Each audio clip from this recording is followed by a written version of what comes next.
Today we have Ray.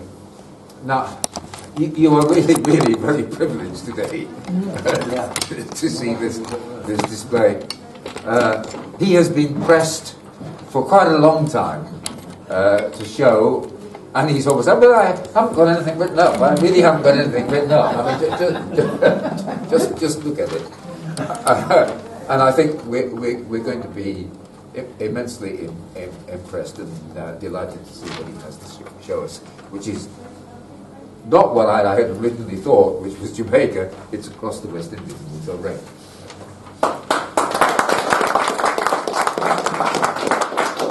Well, good morning, everybody.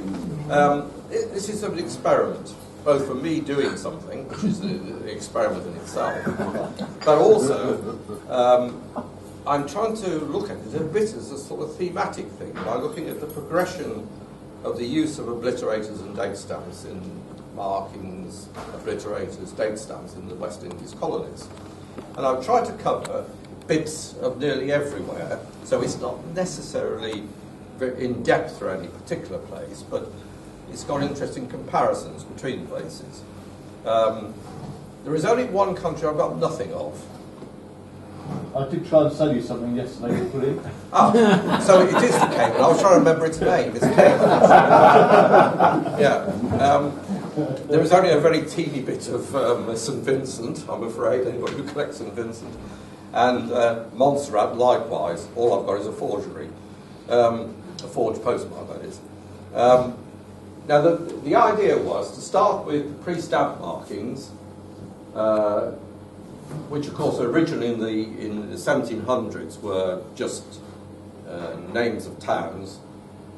After 1799, there began to be date stamps issued because of the pressure from, I think, mainly from Lloyd's of London because of insurance scams. And so over there on the first sheets, there are, just as an intro, something from a Spanish town in 1790s. That's the Kid Straight two-line date stamp. And then, of course, you go into the fleurons, which were in most of the colonies, not all, a lot. And that's where I can bring a bit of St Vincent if for anybody who wants to see something from St Vincent. Then there were the double arc date stamps, which started late 1830s in, I think, pretty much everywhere. Remember it? Everywhere? I would say so. But most of these, of course, all on unpaid letters going to the UK. And then, in addition to unpaid marks, there were also paid marks in certain colonies. Jamaica being the most widely used ones, because I suppose Jamaica had more international business than most of the other colonies. The first paid mark of Jamaica was in 1820. I don't have a first one, there's a second one now, which is very similar. And there were a range of those. There was one other colony which seemed to have paid date stamps earlier than anywhere else, which is St Kitts. And I've absolutely no reason to know why. If anybody knows why, I'd be interested. Because St Kitts had an big unframed paid postmark from 1829. And there's a nice one there, which was courtesy of Brian Brooks's collection at one stage. And that they continued. There was also mail to the USA was paid, because USA was a foreign country, and all mail to foreign countries had to be paid, whereas it was optional when you paid to Britain, to the UK. And I put two covers up there going to the USA in 1848-49, which I find interesting from a postal history aspect, in that they went via the Royal Mail packet letter route, which was a branch line from Bermuda to New York in that period, 1848-49. One from Jamaica and one from Trinidad. And Jamaica has got a paid mark on it, because Jamaica had paid date stamps.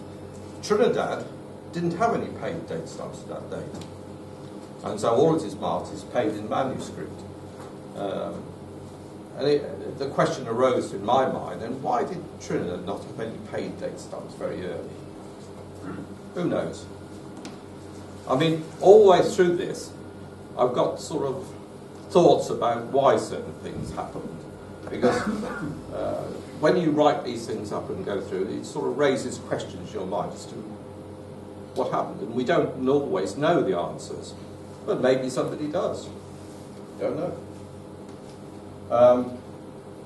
Then, of course, we get to obliterators. Now, certain countries, of course, had stamps much earlier than others. Trinidad, Barbados, and British Guiana had stamps in 1850 or around there. Yeah, well, yeah, okay. Thank you, Michael. I see my facts are rather diffuse, so this is a problem. But these were for internal mail, so therefore the packet office mail continued more or less as before. And most of the countries that didn't have paper postmarks early on, like Jamaica or St Kitts, received crowned paid date stamps, hand stamps, not date stamps. And I've shown one there. There's one there from Barbados, I think. Even though Barbados, of course, had stamps, it wasn't used to pay the packet charge of letters or letters going to America, which that's what this one is. After the GB period of stamps, which came into the other colonies, 1858 to 1860, most of the smaller colonies had some time before they got to having stamps. And the old paid marks came into use again from 1860 through to whenever stamps came in. And there's a couple there. One was Kitts, and a couple of Kitts, and one from Dominica, where the crown circle was used on paid mail. So that is the first section there, as a sort of general introduction of pre-stamp markings. The countries which had GB stamps then got issued with, I'll come back to Trinidad, Barbados and British Guiana later. But countries like Jamaica, which had GB stamps, but at that stage had not got any obliterators, were issued with AO1 to start with. Other countries, Antigua got AO2, British Guiana got AO3, because it was rather unique in having both a packet office and a inland mail office. AO4 was at the sort of secondary mark in British Guiana at New Amsterdam. AO5 Bahamas, AO6 Belize, AO7 Dominica, and so on. And what I've tried to do then is to show examples of these marks used in the different colonies.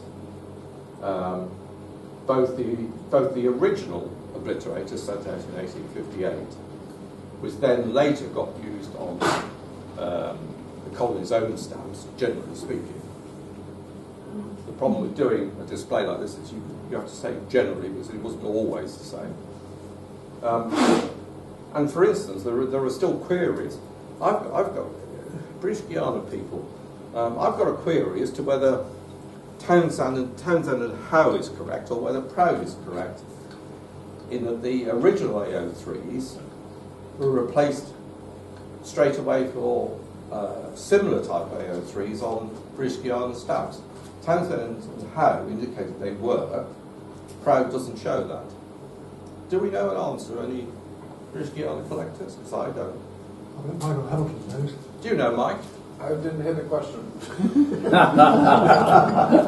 There's a difference between Townsend and Howe and Proud as to whether the original AO3 obliterators, the horizontal ones, 1858 issue, whether they just continued in use for a while after 1860 on British Guiana stamps, or whether they were replaced by locally produced ones, which is what Townsend and Howe say. And I don't think that's right, actually. I think Proud's right. Yeah. No? Right? I know about the large AO4s turn up around about the time that the Delarue ships were introduced and things like that. I think it's very, very difficult to find them on cover. The large AO4s. But these obliterations you're talking about, they, Yes. they were submitted at the same time as the GB stamps were. Yes, the original cancelled ones, that. yes. Yes, that's right. Just as an aside, us postmark collectors, Proud is very good. I quite like Proud. I think he did a grand job, and because he produced a range of books for non-postmark collectors on postmarks of all these colonies. And I think he is more often right than wrong. But he's more often right than wrong, but not entirely. Yes. Yes. But I would never bet against him. Beware. Yeah, I'd never bet against him though, because it's like a bookie. I think if you were to bet enough bets, you would lose your money eventually, because he'd be more right. If you want an opinion, Ray, I think there are two sets of AO3s, two sets of AO4s, both of which were produced in London. Yeah, initially. Initially. Two different instruments in both offices. The locally produced one is a rather condensed and grubby item which went on being used, I would think, until the 1880s, possibly beyond. But you think the grubby one? We think the grubby one wasn't just the way the original one got worn. No, it's smaller and denser. Okay. But then neighbouring British Honduras produced a small AO6 and a large AO6. But they were issued originally like that, I think. Yeah, that's what I'm saying. They were issued originally. So what I'm saying is we still don't have a total agreement. Going quickly through this, though, I mean there are differences in these colonies. If you take the AO5 of Bahamas, I've only brought one there that is the one used on registered mail later on, as you see from the earlier one. But Bahamas, you see, soon got rid of its AO5 for normal use and a B. I don't know who made decisions like that, whether it was a local post office or it must have been the local post office decided to have a B. Anybody disagree? No? And the B got used then for general mail cancellation through to 1900 or just after. And it was still retained after that for use on loose out-island mail that hadn't been cancelled before it arrived at Nassau. And there were examples of that. It went on to about 1940s. So it was a long period of use of that B. It then had another B, cruder, probably rubber one, I should think. And there's a couple of uses of it later on in the 1940s. So Bahamas used obliterators right through the 1940s. There's an interesting cover there, which I recently bought from a relative of Michael's, who happened to be called Danica. And it's a postcard with a Bermuda stamp on that was cancelled in Nassau, but that stamp was not accepted, I think. So that's another use of a postcard arriving at Nassau post office that they thought they ought to cancel, but they didn't actually accept it, I don't think. And therefore it's got American postage dues on it. I think that's a nice cover, a nice card. If we move on to British Honduras, the AO6s, the two of them, were moved on from Belize to two of the other main offices, Orange Walk and Punta Gorda. And you see those used through to early 1900s. Because British Honduras replaced the AO6 with an O at Belize. And the question is, why did they do that? I don't know. I have no idea why an O was brought into use.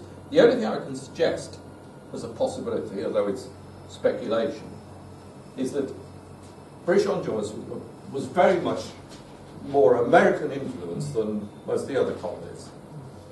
And that cover there shows that, because it was supposed originally to go by the Royal Mail steamer, but instead it was taken by a fellow called Captain Leach of New Orleans to New Orleans. And most of the mail afterwards went via New Orleans. And so there was definitely this connection we believe with America.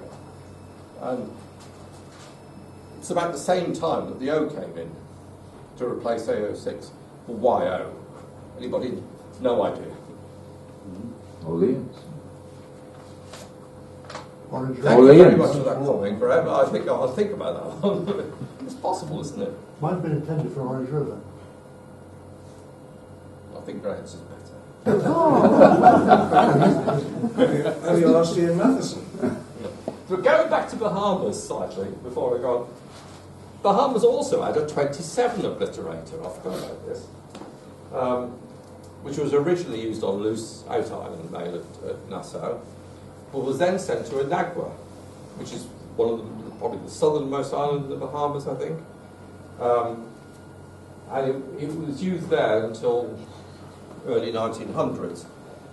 And I think the reason it went there was that Anagua was given permission to send mail directly out of the colony, because Anagua was used by some shipping lines who called there en route from New York to the West Indies or South America.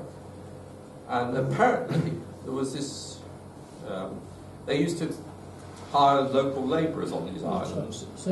Sailors, yeah, and to unload the ships when they arrived at the ports further south. And the same with Long Cay in Fortune Island. I don't see any reference to Long Cay being able to send mail direct, but there is one that's sent direct. Why 27? Anybody? You know, it's a completely random number. Because they didn't have a 28?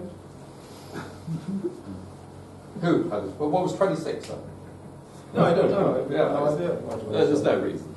I don't know. I think it was just a number pulled out of the pile. Going back to British Honduras, I'm then showing other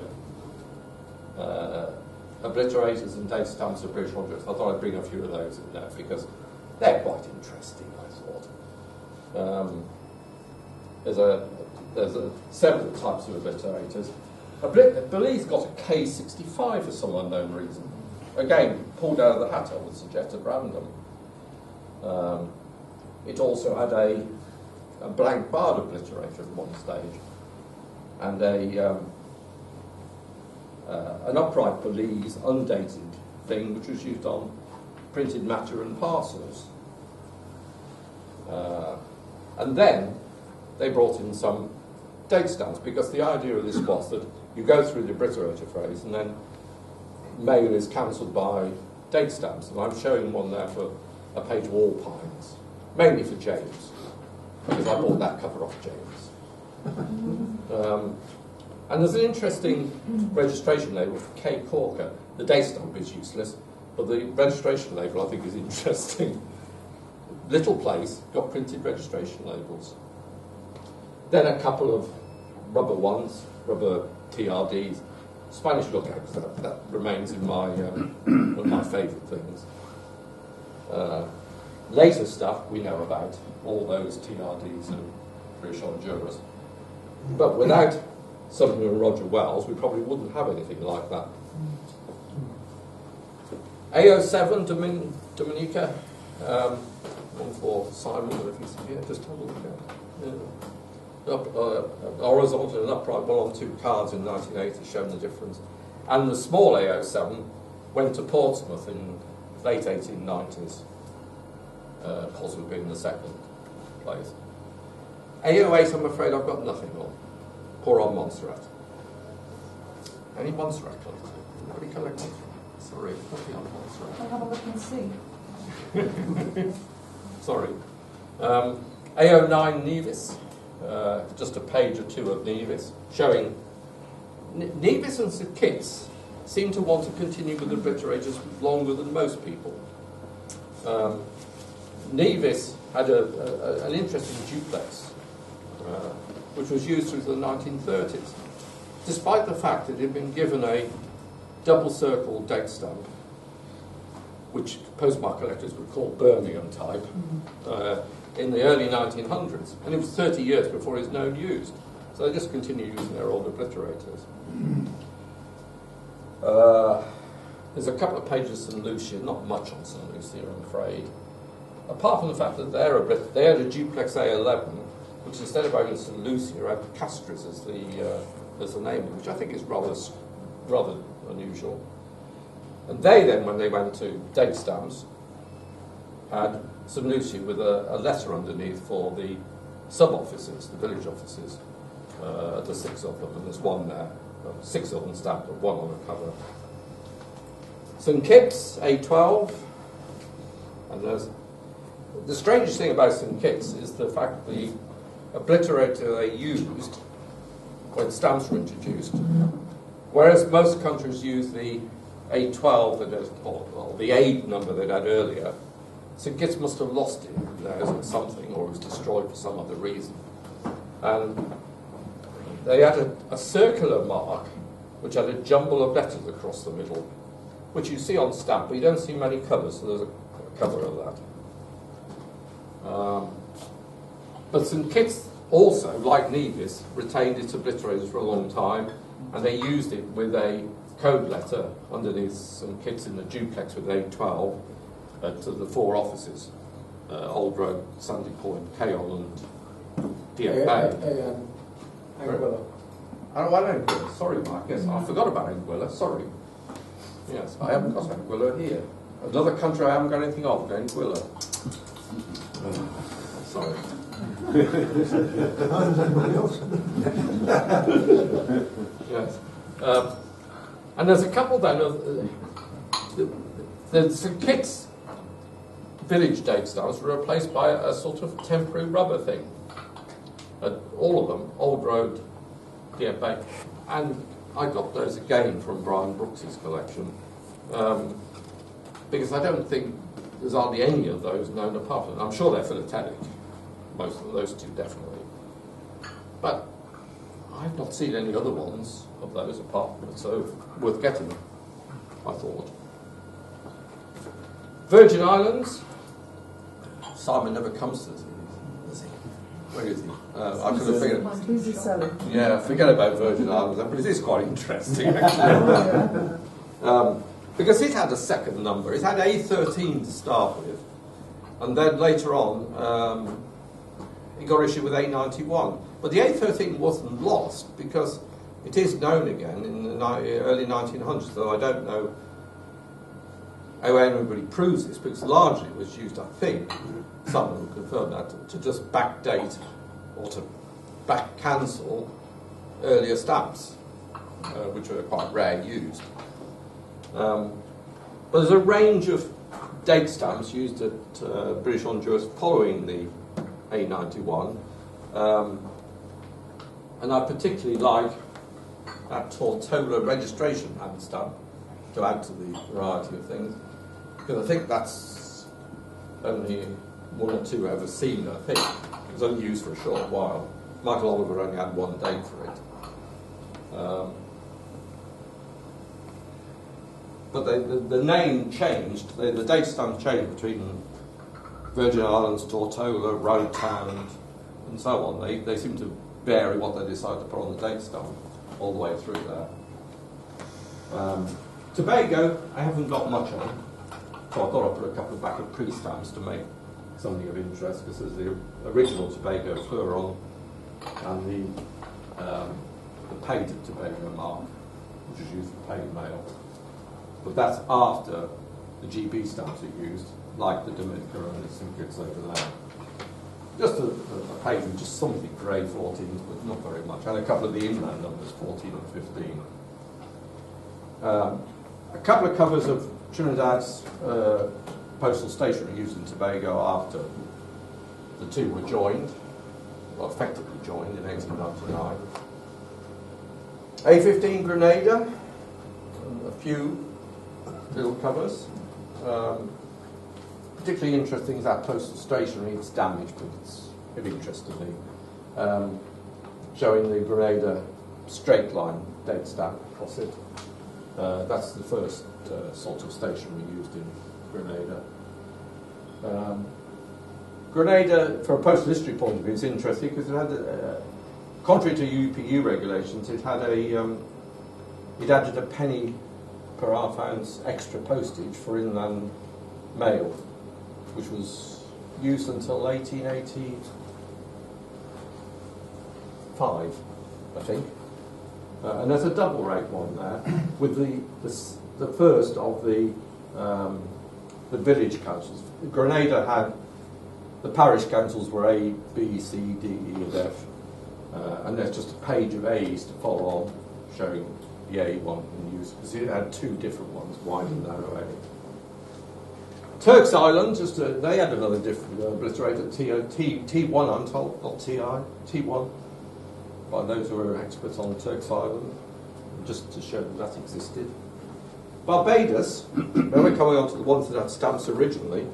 The internal mail in the 1850s, there are two covers there with the original village obliterators used in the 1850s, one of Christchurch and one of St George,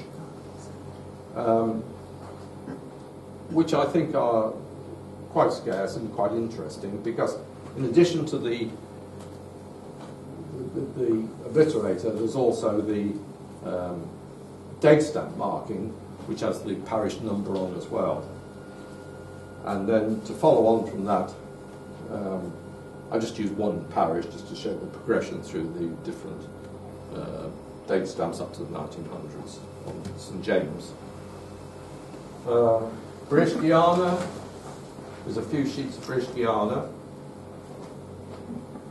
They had a completely unique sort of system of cancelling stamps at the villages with these coded date stamps, which Mike Rigo has written up brilliantly in his pamphlet on this. Thank you. Yeah. Thank you, Michael. And they didn't have any obliterators after. Well, they used AO3 obliterators and AO4, but the villages didn't. I'm told that they overstruck it with Demerara or something else when they went through there if they were overseas. But that's right, is it? I think. But they got rid of all obliterators by about 1878-79. This is what I want to come on to next. Was they were quite certain that obliterators were gone by 1878, 1879. They started issuing date stamps used as cancellers then. The single circles at Wackenham and a couple of other places. But then they issued a series of date stamps which are very much American style. And they must have come from America, which is some examples there. They didn't last very long, 2 or 3 years. And most offices got single circles to cancel stamps. But they also had squared circles. Now, I could never understand why obliterators lasted really so long, because it was very inefficient. You have to obliterate the stamp and issue a date stamp, put a date stamp on the cover, which involved two operations. So the squared circle was supposedly to just do everything in one operation. But one would have thought they'd have issued it to the main offices, which they did, Georgetown, New Amsterdam, but also to the other bigger offices. But it seemed to me that it was just totally random in British Guiana, and it's probably just those offices that were opened. And so you get the strange situation of a squared circle date stamp issued for this purpose, issued to somewhere like Dunoon, which must have had such a small amount of mail that it was no reason to do it. I then follow up with a couple of other pages of date stamps for British Guiana, because they're quite interesting, I thought, of some of the background as to why some of these offices were opened, like Massarooney, Rockstone and Potterrow. And then finally on British Guiana a couple of pages of sisters, just to use one office as an example, that they've moved through the date stamps, and they use sisters for that. Trinidad, one other thing on British Guiana. For some reason, Legwan, the Amsterdam island off the Essequibo estuary, received a registered Legwan hand stamp. And that one is the earliest known use of that in the 1890s, 1891. And it's the only one they issued to any office in British Guiana. Just one. Trinidad, dates, obliterators to start with, followed up by in the mid-1880s with date stamps. There's a page there of a Trinidad single circle used at Newtown as a provisional one for probably many years until they got their own date stamp at Newtown. For a long time, nobody knew where some of these things were used. They still don't, actually, all the time. But this one's interesting because it gives a sender's address, which you can link quite well to the Newtown district of Port of Spain. Also of interest, I think, in Trinidad is what Horry calls cotton reel date stamps, which were used in the 1920s. And I have talked to various people about this, and nobody really knows where they came from. David Judd, I think, has gone. He's quite thinking everything came from London in terms of date stamps to these sort of colonies. I'm not convinced by that. It doesn't look like the sort of thing you would get produced. It looks more either European or possibly Indian. Indian solely because I think with the amount of Indian heritage in Trinidad, it's possible that there was an Indian who was a chief clerk in the post office who decided to have an uncle in Bombay who made date stamps. Who knows? That's pure supposition. We don't know where they came from. They were short-lived. Simon in his auction catalogues always says that these are scarce, and most of them probably are. One or two are less scarce than others. So they're worth looking at because there's different variations of them. This section is all on Jamaica. Right. Where? Of course. Jamaica. Of course. And it goes through some pre-stamp, some obliterators, which you saw plenty of yesterday, so I won't go into those in too much detail. There are one or two things I would like to want to have a look at. Have a look at this possible, I say possible, Lucia ship letter. There were box ship letters given to 4 or 5 of the main ports of entry in the 1840s. Lucia is known to have a ship letter later, but there's no evidence so far of a box ship letter. And I think this one is a Lucia ship letter box, but you have to have a lot of faith. And it's there. It's a rubbishy looking cover, I agree, but it is of interest because it's written by a captain of a ship anchored off Lucia, sent to another sea captain elsewhere. It's got a Lucia double arc date stamp, and I think that's a Lucia ship letter. Prove me wrong, I think, is the answer to that. To nearly finish off, Jamaica was very random in getting rid of its obliterators. Some went early 1880s, and some lasted to 1900 Land of Reform issue. Whilst the obliterators were in use, you can find some of the date stamps cancelling postal stationery, which I find interesting. I once said to Simon Goldblatt, why did they cancel postal stationery like this? Why didn't they put the obliterator on? And he said to me, silly boy, because they can't take the stamp off. It never occurred to me that, of course, there's no reason to obliterate postal stationery because, of course, there's nothing to use the stamp for, which was the reason why obliterators were introduced.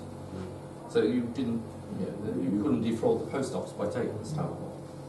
But it's interesting because you find some date stamps on these which you can't find on stamps. So if you collect date stamps on stamp, you'll not find, for instance,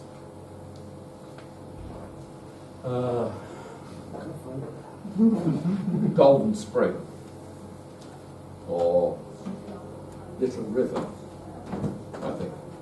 And there's also an interesting cover there which shows that you can collect postmarks on incoming mail. Mount Charles is a rare single circle date stamp, but there it is on a postcard coming in from the UK, so you can collect like that. There's another card which has a story to it, which is a skeleton used at Hampstead.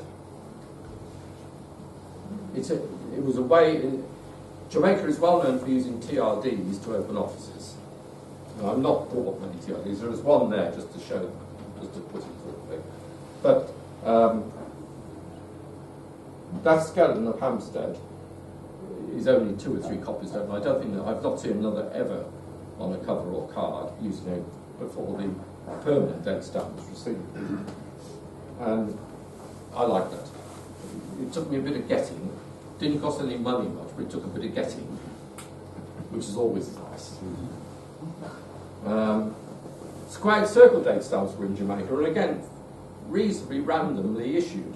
They weren't mainly to the bigger office, but they were to some small offices.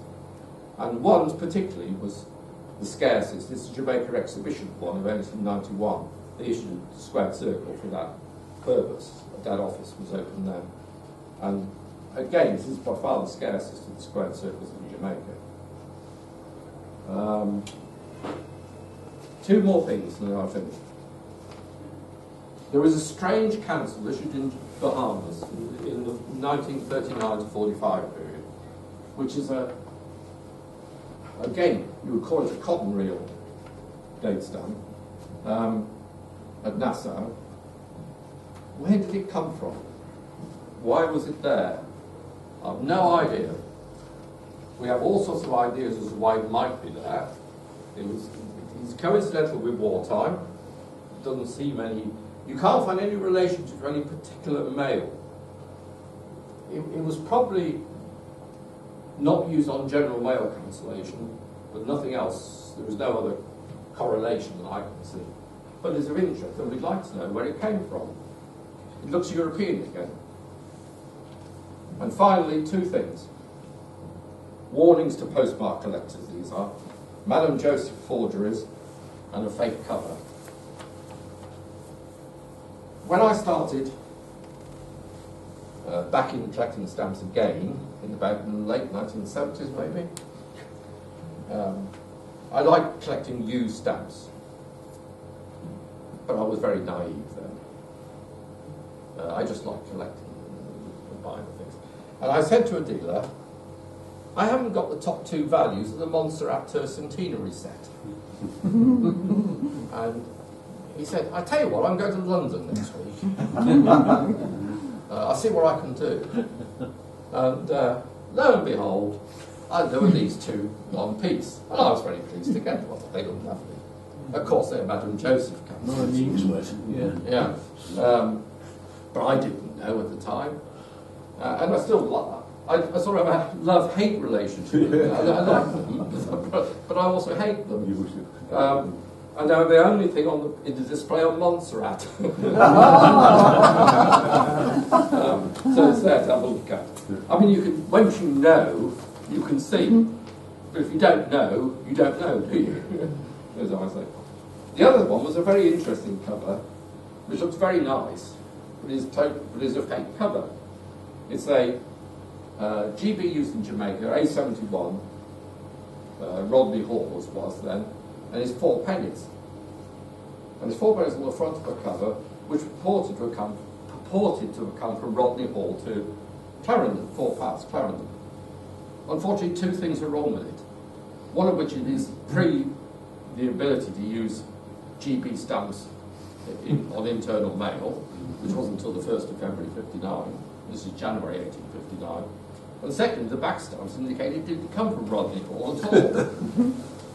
Now, my friend Michael here noticed this first in the auction catalogue, I believe, and told the auctioneers it was wrong, and they withdrew it and plonked it in with another lot, which I bought. So I knew it was in there. But when I researched a bit, I found that it had been in several major sales, listed not correctly as what it has been a proper cover, and even had a royal certificate. It didn't have it when I got it. It was quoted in the auction catalogue as having one. So that's it. I hope it makes some sort of sense to people, but to everyone. But if it doesn't, well, enjoy looking at some of it.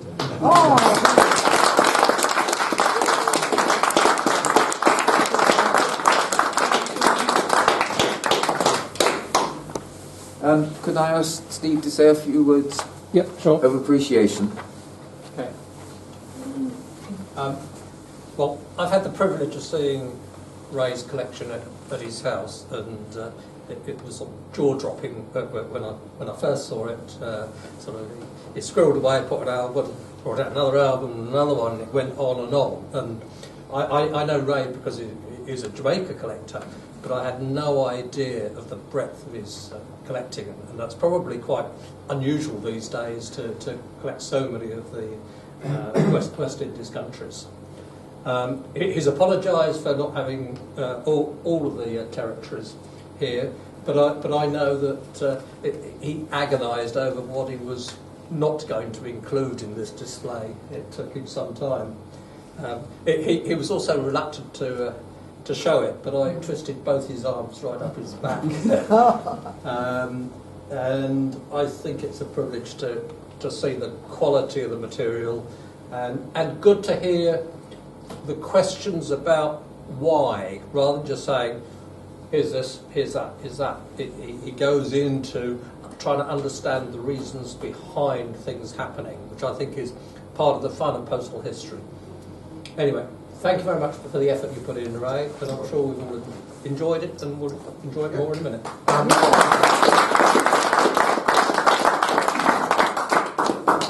I'd love to answer any questions or be informed of where I'm wrong. Ray, could I suggest one thing? And I'm not...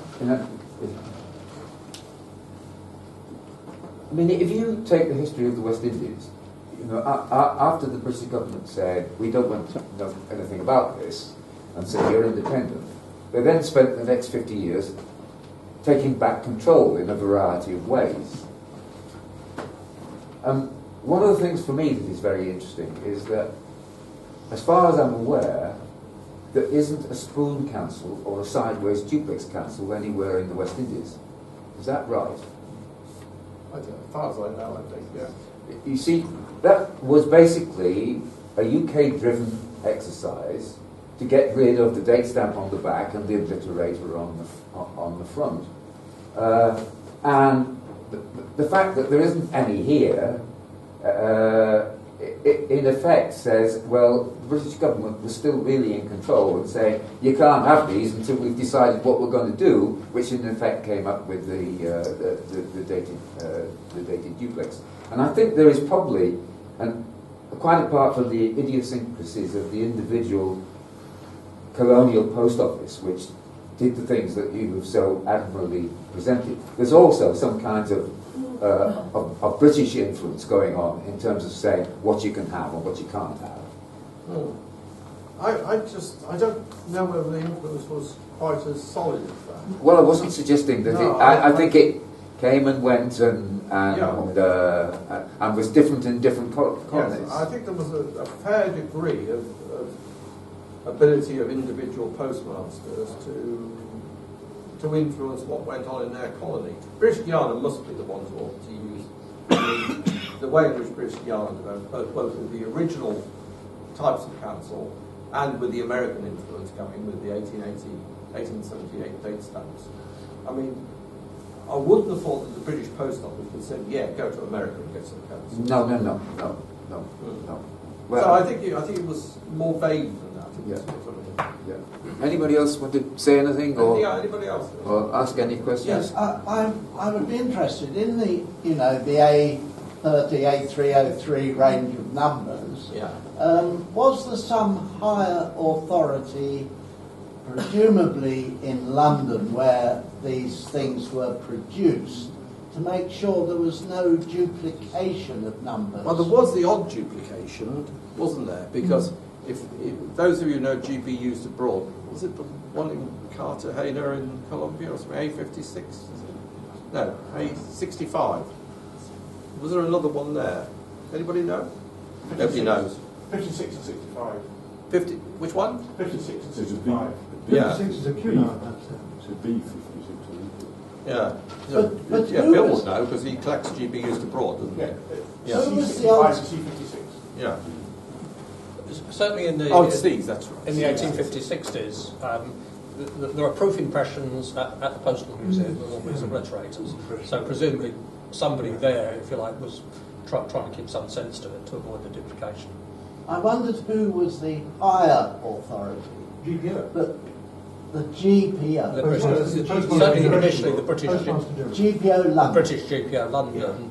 I don't know, after sort of for Jamaica, once they took Well- control of their post office, they probably still went to London to get supply of these. AO1 used the London Foreign Office Yes. as Yeah. a Yes. prime example. Yeah.